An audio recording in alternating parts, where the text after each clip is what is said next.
Ladies and gentlemen, welcome back once again to the Evan Hears Culture Campaign, and we have a very special guest on today.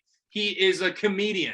He is a producer. He is the manager of the legendary Team Liquid, and he is the creator. First place in North America. Takes place in what? First place in North America First right place now. in North America, and he is the creator of the Less I Know the Better challenge, which was quickly forgotten, but that's why there's no better guest to be on this episode than Benjamin Zieper. Ben Zieper, how are you, man? I'm good, Evan. Thanks. But also, the Less I Know the Better challenge. Shouldn't we talk about that one on Currents? Yes. Isn't Currents also on this list? It is, but we'll tease it a little bit. We'll tease it. So the album we are talking about today is Tame Impala's 2012 album, Lonerism. I just keep doing that the entire episode. So I will say, so we're doing Lonerism today, and then much further down the list is Currents. So in some ways, I feel like this episode is going to feel like a part 1 to a part 2 that is going to be completed later on. But enough about that. Ben, I love knowing how the guest sort of became familiar with the artist in question. So how did you become familiar with the work of Kevin Parker and Tame Impala? I think everyone in middle school, everyone who's into alt music in middle school knew the song Elephant, and I personally did not like it. I didn't like it very much. I used to say that it sounded like the Beatles took too much drugs. Oh, yeah, too much? Too much. Because in that song especially, he does sound like Paul McCartney a little bit, or maybe it's John Lennon. He sounds a lot like John Lennon. John Lennon, yeah. Kevin Parker does. So you hated Elephant. I hate Elephant, and then he did that song. Kevin Parker did that song with Mark Ronson called Daffodils. This is like right around when Uptown Funk was getting big. Okay. He did a song maybe a year before, a year after, with Mark Ronson, which it was a great song, and I was like, oh, like maybe I like this guy, I just don't like that song. That one song. And then I think I don't remember, what year did Atlanta come out? Am I allowed to look something up real quick? Yeah, absolutely. So Atlanta, which is one of my favorite shows ever, it opened with, all right, so Atlanta came out in 2016, so that sounds right. Atlanta opened with It Feels Like We Only Go Backwards. Yeah. For either episode 1 or episode 2, and then I think for another episode they opened with another Tame Impala song. There's 2 Tame Impala, maybe if it's Let It Happen, but there's 2 Tame Impala songs that serve as, if you haven't seen Atlanta, every episode has a different like theme song. Mm-hmm. And the first 2 episodes, the second and third episode had this 2 Tame Impala songs as a theme song, and I was like, oh, these songs like are really good.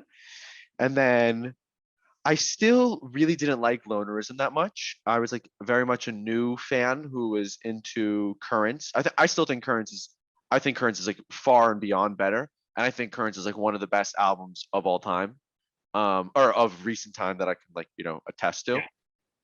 Yeah. And then I don't know. It was one of the first vinyls I bought because I'm that kind of douchebag.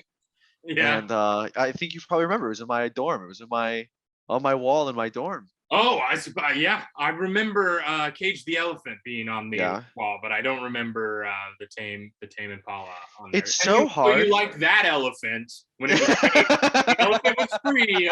Suddenly you draw the line right then and there. That's maybe the best joke anyone's ever made about those 2 bands together. Being on the Ben Zieper wall. Something I do very vividly remember, which if like a select 3 or 4 people that hung out with our friend group are watching this, they might understand this. But I never knew if liking Tame Impala, freshman year especially, I think a lot of us saw you and Billy and David and Aaron and Matt, and I didn't really know Tuck at the time, so I'm sure Tuck is included in this, but I didn't really know Tuck. And then Aiden, you guys had like one group brain. If one of you guys liked something, it seemed like all of you guys liked it. And you guys all liked this obscure, random ass shit.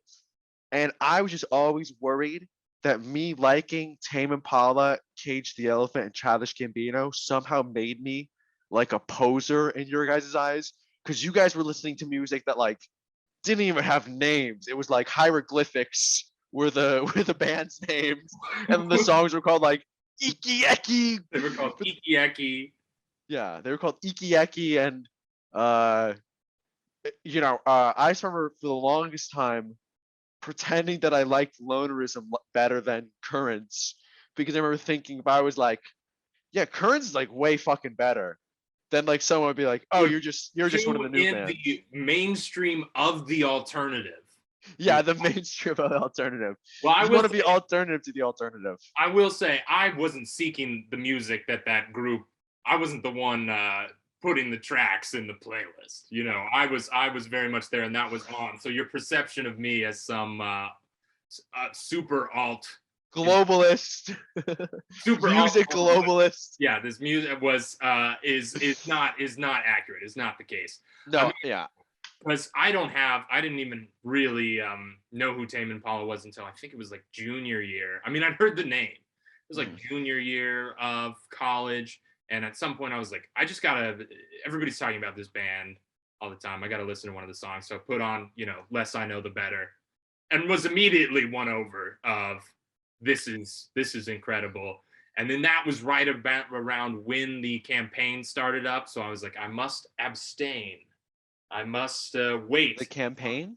The culture campaign that you are on right now. I was like, I must abstain from listening to more of Tame Impala because, you got to have something to look forward to as you do it. But finally, we've worked our way back around to Lonerism, which I guess let's just jump in and start. So had you not listened to Lonerism before preparing for this episode?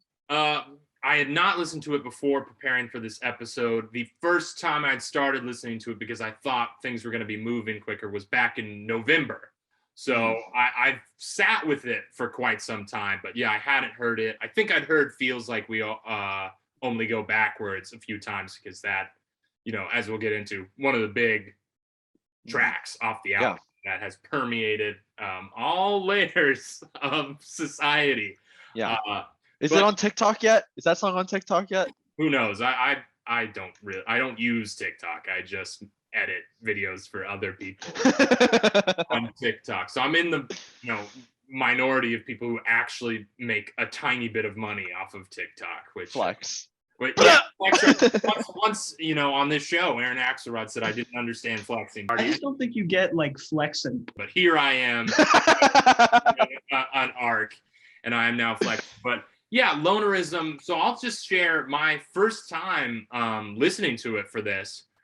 I really didn't get into it that first time, and I think what it was you've got the first track, Be Above It, which opens up the album, and it's like, is Ender's Toy not the first track? It's the second track. It's okay. Be Above It starts it, and I think that track is not necessarily indicative of what the whole album is gonna be like.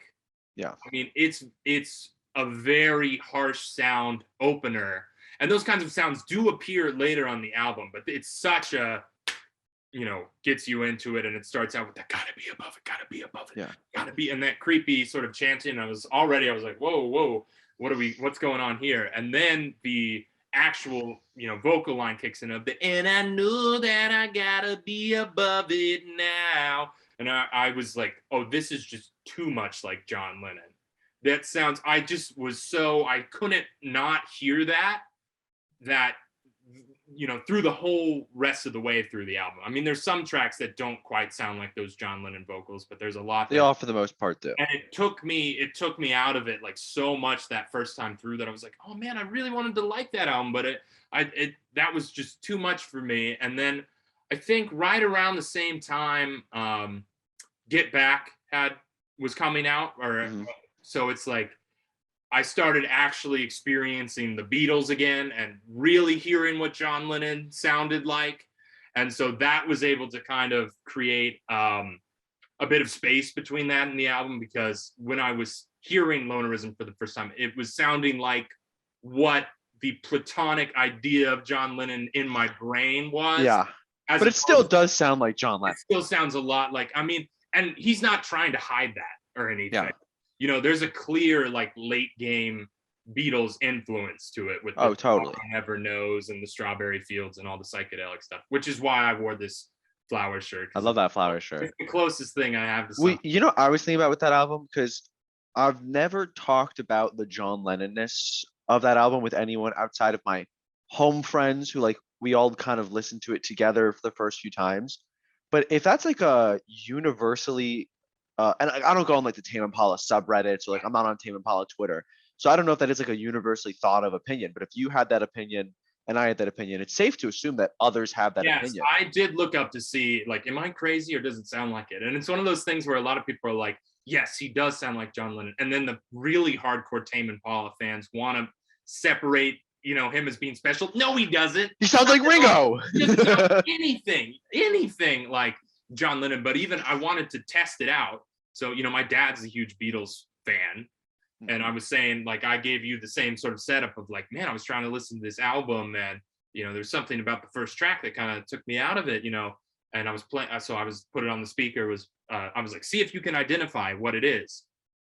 And I started playing it and my mom was also there.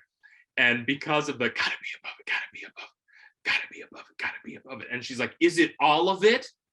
Because she was just not a fan of that. And then the actual vocals kicked in, and then they were like, oh yeah, sounds like John Lennon. So I showed my dad Elephant back in 2013 or 2014. Yeah. And he thought it sounded like John, and he's a huge Beatles guy, huge. Yeah, and that's not a bad thing at all. That there's a it's through line there.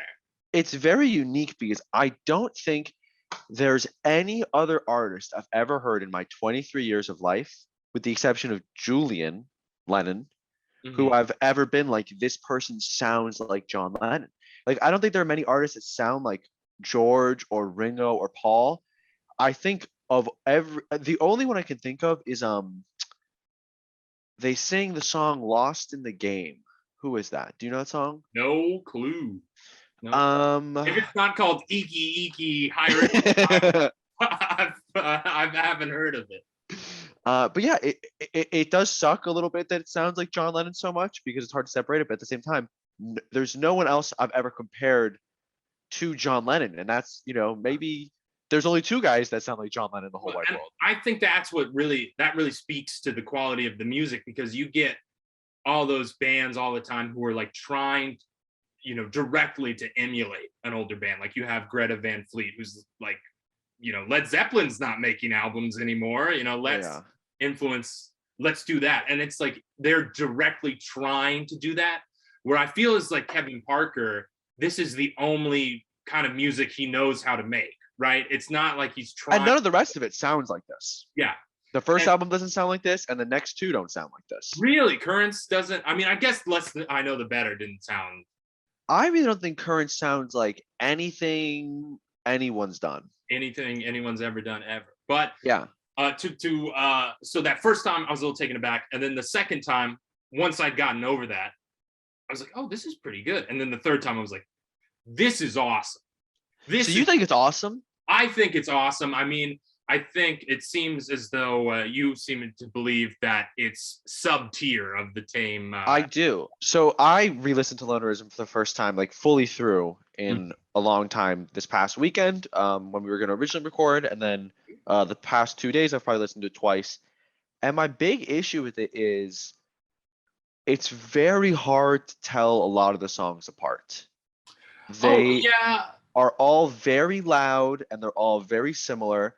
I don't think it's a very balanced album in that like there's diversity in instruments and diversity in themes. It seems like it's all very.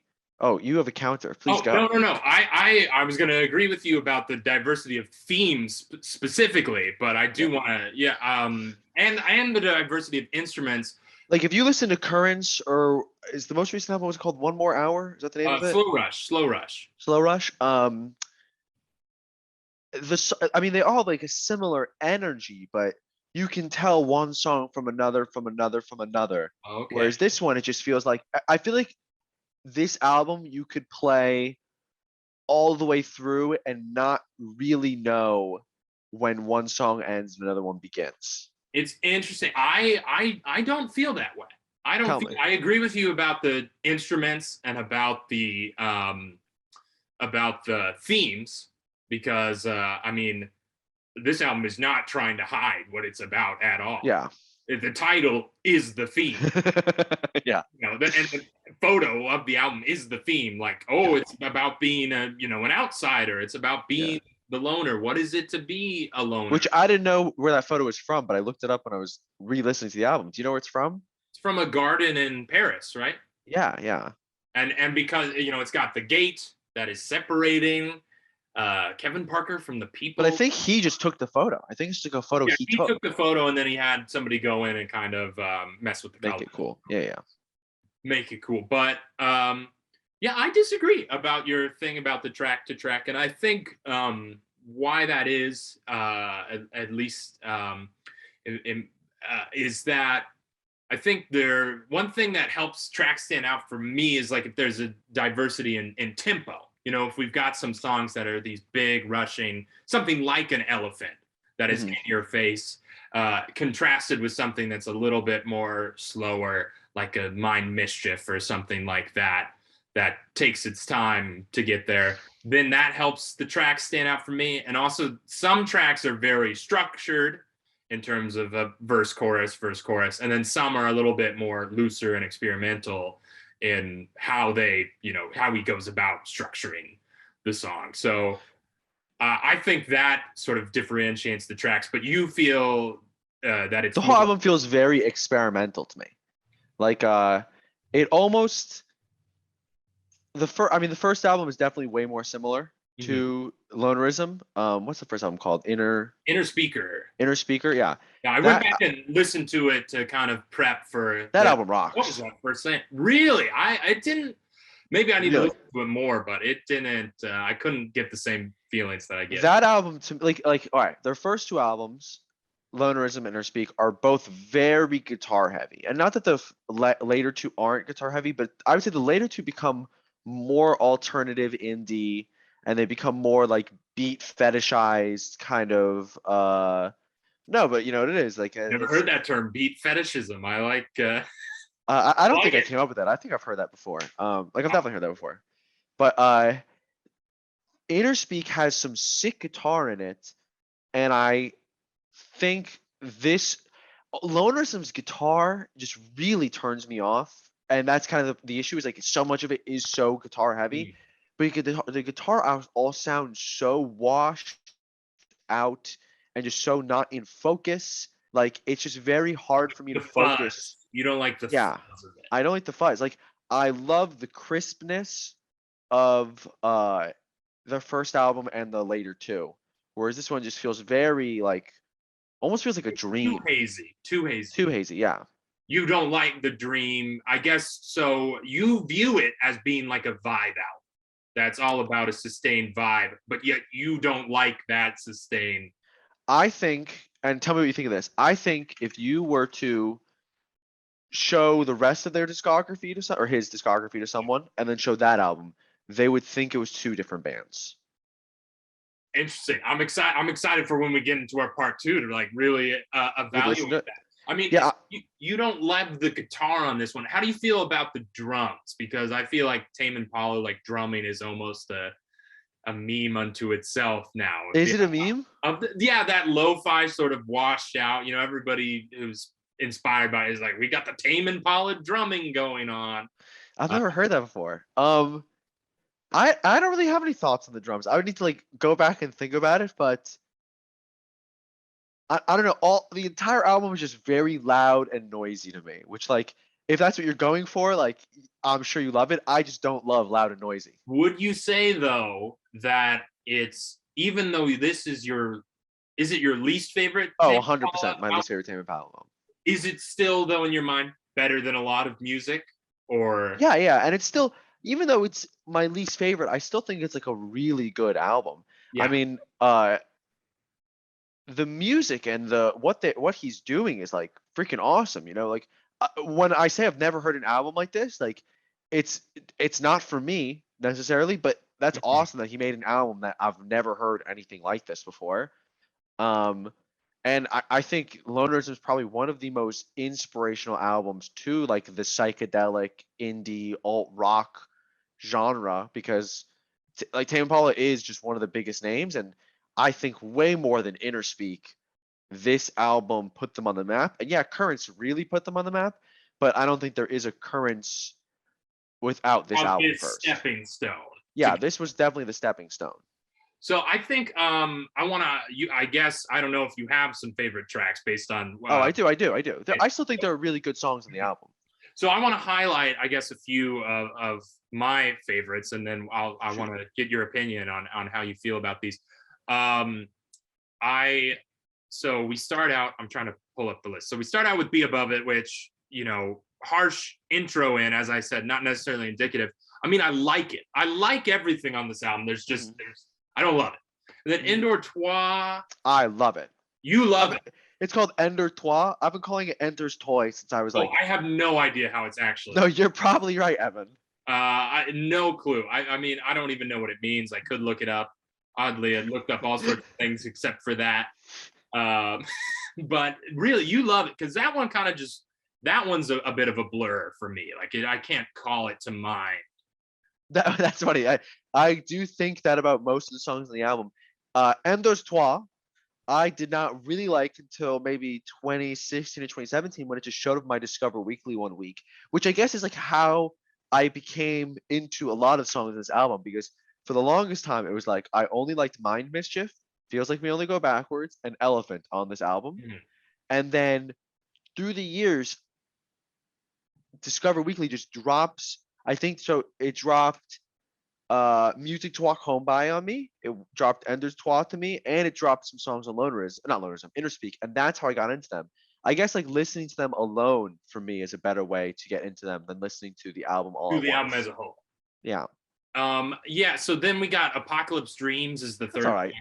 I like it a lot. I think what I like about it is it's kind of the album in a microcosm. Like, Yeah. all the sounds you're gonna hear are, interlaced within this thing. We have loud moments, we've got the quieter moments. We start setting up the themes, which, I mean, as we said, thematically simplistic, but well explored, I would say.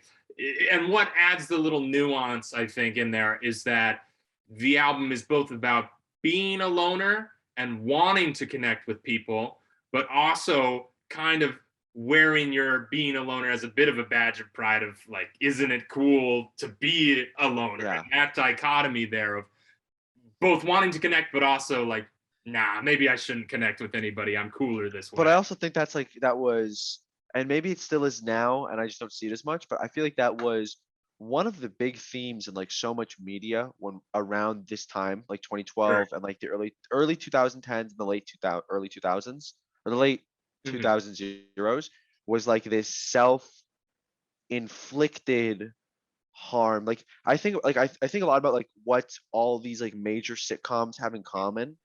And like if you look at like the times, like what was big in 2012, like How I Met Your Mother, Scrubs, Modern Family, like Mhm. all of these are about like not that they're not Modern Families much, but for the most part they're all about like a lead male character who is his own self-destruction and like is his own worst enemy.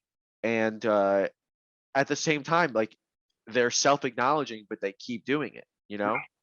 Yeah, and yeah, I definitely say that applies to this album, and I feel like Apocalypse Dreams is interesting because I don't know if you necessarily, if you were just, if all the lyrics were taken out of this thing, I don't think you would associate it with the level of sort of nihilism and cynicism that does seem to appear in the lyrics. Like Apocalypse Dreams has the, am I getting closer? Does it even matter? All those sort of, and it's apocalypse. Yeah. It's the world is coming to a close. I mean, there's some more hopeful songs on this, but I feel like there is a level of nihilism that kind of runs throughout it. I also think the whole album is just very nihilistic, which I like, is one of the themes. Yeah. And is that why I'm a loner? Is because I just have these views that everything is going to collapse and come to an end, and that's why I can't allow myself to form these meaningful bonds. Well, I don't know if what I remember reading about this album, because I read it on Saturday or Sunday, whenever it was recorded. But what I find really interesting is that I didn't know that Interspeak was like a successful album. I thought it was like I'm sure it's successful in like the small community that understood it and stuff like that and vibed with it. And But in Australia in general, probably. it was big. Well, yeah, I mean, if you've got a band who you're proud of, like they're an Australian band and they're having some mainstream success, or just a little bit, or they're able to permeate into the music cultures, I imagine, being in Australia, like in a, that space, that you would have a certain level of pride or something. What I think I read about this album was that like this is not how he intended it to go at all. Like he didn't want it to be this like nihilistic, like very, because I think he said that he was like in a very good place when Interspeak came out, and then when he started working on it, he just went into this like deep depression, I guess. And was like going to cities to tour for Interspeak, and then would just like do his show and then go to the recording studio in this city that he didn't know, like wouldn't explore, wouldn't like go out, was just like could only write this album, I think is what he said. Like he could only write this album. And then afterwards, I think he like shedded it because he got it out of his system. But it's just strange, like he has this incredible success, and then all of a sudden he feels more alone than he's felt maybe before ever. Yeah. Then so Mind Mischief. Great song. Great song. Great song. Amazing. Just really incredible. Very surprised that it does not have the same level of fame as other songs.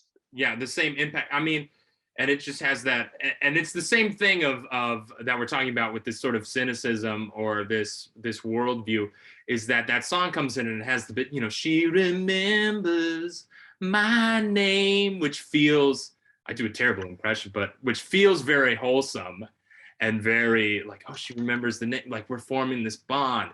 But then the rest of the lyrics seem to imply that he has viewed that as maybe too much of a sign, and is now going off on this fantasy of, oh, well, the relationship is a lock now, no more guessing for me, simply because of this remembering the name, and he's allowed himself to get consumed by the fantasy. But what is it about that song that you feel like pushes it higher?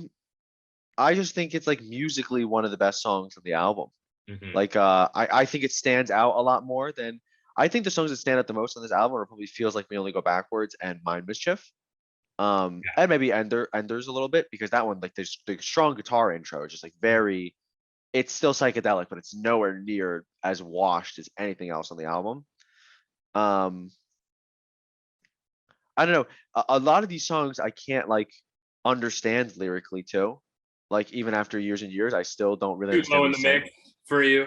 Yeah. I mean, it's just, he's very hard to understand.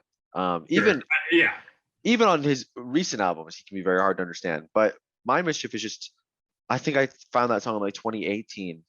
It might have been right before the pandemic that I got into that song. But it just even with the depressing lyrics, it's still like a very kind of not upbeat, I'd say, but like very spirited song. Yeah, it is upbeat, and I mean, it has, initially you're like, wow, she remembers my name, and you feel that in your soul. But yeah, that's a great one. And then Music to Walk Home By. Do you like Music to Walk Home By? I do like Music to Walk Home By. That one always is sort of a blur for me. What about that one is? I think it's truly just that it came up on my Discover Weekly, and I could separate it from the rest of them now. Like it probably does sound the same as every other song, because when I listen to Apocalypse Dreams, or when I listen to Be Above It, when I listen to Keep On Lying, these all sound the same to me for the most part. Which actually Be Above It less so, but the rest of them kind of sound the same. Yeah, I don't know. I just like Music to Walk Home By. I also think that I think is really good about this album is all the song titles are the song titles are iconic. Yeah. Oh yeah, absolutely. What's the name of that song with the long ass title? Nothing has happened. That has happened so far has been anything we can control or could. That's such a great Nothing name. that has happened so far has been anything we could control. No, but that's not how it starts. It starts with Control. Yeah, that's a much closer approximation Yeah.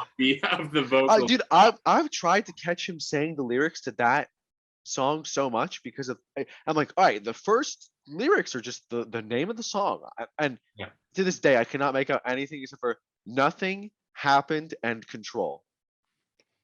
Yeah, I like that one. I like that one. Yeah, so then after Music to Walk Home By, we have Why Won't They Talk to Me, which is pretty A blur. straightforward. I mean, it's fun. It's just one of the more straightforward songs. Feels like we only go backwards then. Track 7, I mean, Brilliant. that's perfection. Yeah. That is everything you could It's want. also, I think, I would say that maybe it's him at his most John Lennon in the entire album. A little bit. That feels like we only go backwards. And the way that just totally works with the, the lyrics of we're sort of stuck, we're not able to make any progress. And then the end of the song is just looping that chorus over and over and over again. But you love that chorus so much, it doesn't matter. Yeah. I think that song is just incredible. That's one of the ones he used at Atlanta. Yeah. And then we have Keep on the Line is after that, which is a blur to me too. A bit of a blur. I mean, most of it is just, it's a song that is a testament to how far a funky bass line can take you. Yeah. The end is basically just the down, now. It's just that over and over and over again with some ambient chatter in the back. I mean, how do you feel about the ambient sounds that appear on this album? Because there's a lot. That's what I mean when I say it's too loud. It's too, I'm sounding such an old man. It's just too overstimulating to me. Those ambient sounds out. No more nature sounds. I want Why are guitar. all these ambient sounds on my lawn? Because there's so many things going on at once. I just can't focus on like anything. Oh, and I don't think that's universal because I would say like albums like The New Abnormal have so much going on once, but the way they're produced, it's like you can kind of, it's like you want to listen to it multiple times. Albums like that are like you want to listen to it multiple times because you want to identify each sound. You want to be like, oh, like what's this rhythm the drum's using? But like he doesn't maintain it the entire time. He does this instead of doing a regular 16 beat. Whereas this one, I'm just kind of like, I feel like everything is being like thrown at you all at once. Please accept it. Please take it. Yeah. And so that didn't work for you. That just didn't work. Then we got Elephant. Did you come around on Elephant? Did I what? Did you come around on it? Because you were saying you had such an initial hatred of it. I still don't really think it's that good a song. I think it's like fun, but like I'm thinking about the song in my head. All right, it has the incredibly loud and like washy guitar. Dun dun dun dun dun dun dun. Or that's, I guess, that bass or guitar. I mean, who knows? Something. It's some string. Dun dun dun dun dun dun dun. And then they have the drums doing like something loud as hell. It's like, and then on top of that you have him singing, and then you have like a reverb of him singing over him singing that's like delayed 2 seconds. It's just like every single part of the song is just like, what just happened? What just happened? What just happened? What just happened?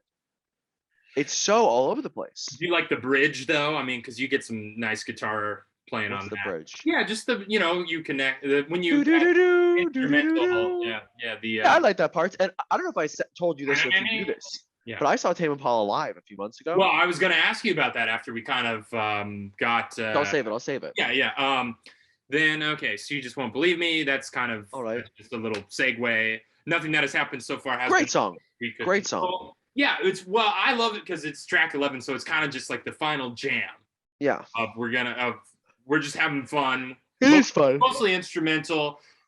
We've reached the end. We're gonna show off one more time of all the things we could do, and then we have Sun's Coming Up, which is just very mellow, a lead out, a lot of the ambient noise at the end of cooling you down out of it. So that order of tracks completely works for me, and I love it, but you have a different opinion. Where is it all?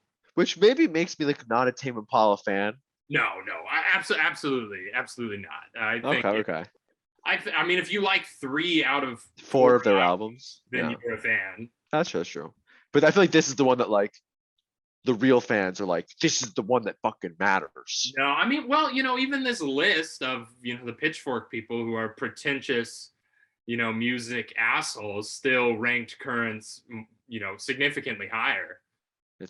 I can't, but they didn't rank any of the Strokes albums, which is one of the biggest Well, of the misses. 2010s, Ben, of the 2010s. The New Abnormal. That was 2010. All right, Come Down And Machine. they fucking hated it, actually. They gave that like a 5.4 or something. I don't know why. Come Down Machine, Evan. Come Down Machine was the 2010s? Yeah, it was 2014, 2013, maybe. Okay. Maybe we'll have to do it as a bonus episode or something. It's an awful album. Okay. It's the worst Strokes Is album. This It was like 7 on their 2000s list. So Did you do Is This It with someone? No, because it was the 2000s.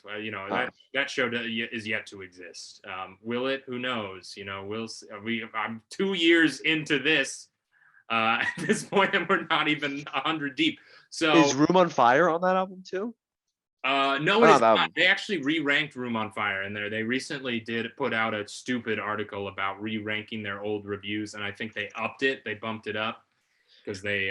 Room on Fire is maybe better than Is This It. Room on Fire is great. Room on Fire is a lot of fun. So this album works for me. You are a fan. You're a Tame Impala fan. Don't sell yourself short. You love Kevin Parker. You saw them live, which is what I wanted to ask you about, because Tame Impala is pretty famous for Kevin Parker makes it all in the studio and then doesn't figure out until basically after it's all done, okay, how are we actually going to play this live? He does everything pretty much by himself with a little bit of help here and there, and then figures out how to play it live. So how did that live experience go for you? Traffic was a bitch. Traffic was when was this? This was early. This was in I want to say October or November of 2020. Yeah. It's like 4 or 5 months ago. It was a crazy week, dude. I saw Kids Smoko on a Friday. I saw The Strokes on a Sunday, and then I saw Tame Impala on a Wednesday. It was like one of the best weeks. That sounds like a dream, man. It was a dream. Incredible. I got these Tame Impala tickets months and months before, and I went with our good friend Claire. Mm-hmm.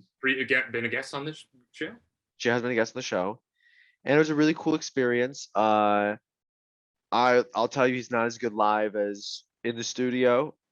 He definitely relied a lot on visuals and a lot on like I think Elephant's like a 7-minute song to begin with. How long is Elephant? No, Elephant is not a 7-minute song. It feels like a 7-minute song. Elephant is 3 minutes and 31 seconds. Well, he played it for like 11 minutes.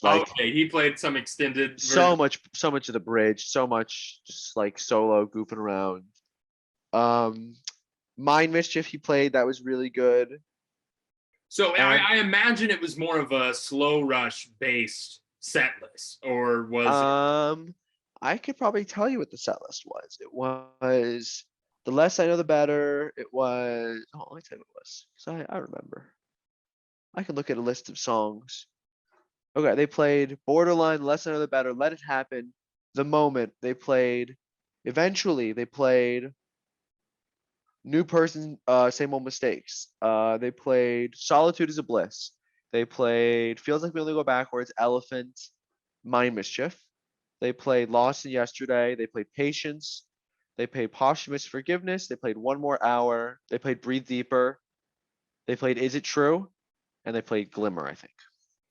So, I mean, that sounds like, to me, I'm not a total expert, but it sounds pretty. It's mostly new stuff. It's mostly slow rush and Currents. Yeah, it was mostly slow rush and Currents. And then it sounds like, as you were saying, they hit the hits. They hit the big ones. They hit the big Lonerism ones that people would want to hear. Yeah. And so you're saying they kind of embellished a little bit they jammed out more on Elephant, and they messed around a little bit instead of just trying to copy what was done in the studio. Yeah, it was a very cool concert. Like, I've never seen the visuals like that before, and I've been to a decent amount of concerts.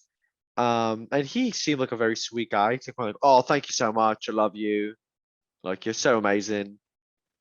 Which, like, by the way, like, whenever you see Kid Smoko, have you seen them live? No, I haven't. That's one of the best things about Kid Smoko when I saw them live is like Matt in between every song. You're like, thank you so much. I really appreciate it. And then they can go to the next song.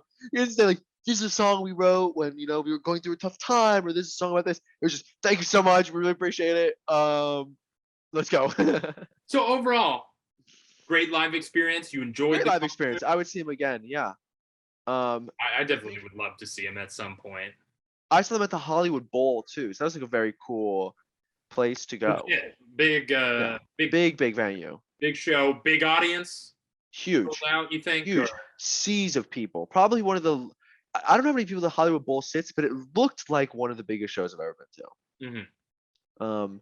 It was like right when COVID was like calming down before it stopped calming down again. It was dope. It sounds cool, man. I'm just getting jealous. I'm just getting jealous of you now. I mean, Well, Evan, if you live in LA, you can come see bands like Tame Impala. you can come see bands. Like the very last, actually, like the very last thing I did in LA was go see Tovlo at the Palladium. Did she show her? Did she show her boobs during that one song? I think there were 2 showings of the boobs. It sounds like running the up the boobage. Showing some Showing up boobs. the boobs.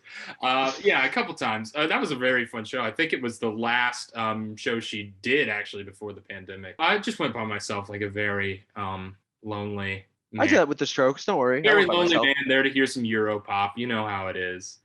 But yeah, so I mean, I think we've covered what there is to cover about this album. I think we can't really go any further until 76 or whatever it is. This is 130, and that's like 76, 78. So it's gonna be a little bit That's okay. before we get to it. But I'm excited for that. I'll tell you what. I guess you'll disagree that I'm gonna go ahead and say that of the campaign so far, this is my favorite album. This is my favorite of the. This is Every album you've done? This is episode 71. I think I'm gonna have to say that this is the favorite. Wow, I mean, wow. But to be fair, there's just a ton that have been a total wash. Yeah. A lot of just ambient stuff that I just didn't like. A lot of mixtapes that weren't particularly fulfilling. Like we're just starting. I keep saying this, but I think we're just starting to get to the point where everything is going to be, if not an absolute banger, kind of how you feel about this album. Of you were saying, I understand why it's great music. It's just not my for me. Yeah. And that's how I feel. I guess you've kind of summed up how you feel. Well, you know what? When we get to Currents, Evan, it's gonna be a very different conversation because that album, I don't think there's a bad song on that album. Yeah, it's just gonna be gush, gush, gush from every single song. I can tell you why it's great and why I love it. It's just a fucking dope album. Actually, Past Life is all right. I get so excited for it. I mean, I think that used to be like top 5. Like I'm so excited to hear this one, and I think having had this, it's like it's like having a midday snack, a little bit of like, okay, before lunch, I can wait a little bit longer for dinner. I've had some pistachios or something. I can enjoy. I wouldn't actually. Pistachios is a horrible thing to equate to this album, but I can wait a little bit longer. No, still got a lot of people have mixed feelings about pistachios. Okay, so then never mind. Perfect. Then. Raisins. Do you have anything you want to plug, Ben? Anything coming up you want the people to know about? Kid Smoke has a show April 1st in Venice Beach. Check it out. If you're in LA and you don't know a lot of people, hit me up because I'm throwing barbecues now, and they're fun. Thanks for coming on. Thanks, Evan. We had fun, and presumably we're going to be having even more fun. With Currents, we'll have a fucking blast.